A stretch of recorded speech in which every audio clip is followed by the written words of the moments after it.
The way to a man's heart is through caldereta. My lola's caldereta to be exact. Napaka-metikuloso kasi ni Lola sa pagluluto ng caldereta. Naka-marinate yung meat for 24 hours sa special mix niya ng suka, toyo, bawang, at peppercorn. Dahan-dahan ang pagpapakulo, minsan inaabot din ng ilang oras. Kaya naman sobrang sarap, sobrang malasa at malambot ang meat nito. Tapos, ang ginagawa ko sa recipe nito ay nilalagyan ko ng cream kapag malapit na maluto para naman mas masarap. Actually, sa recipe na to nagsimula ang love story ng grandparents ko.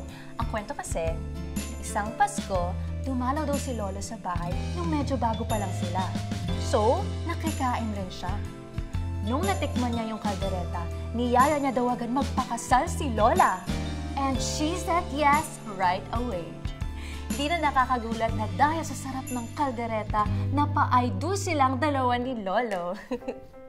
Ako si Annalyn at ito ang aking Kapuso Christmas Story. May Kapuso Christmas stories ka rin ba? Share it with us in the comments below.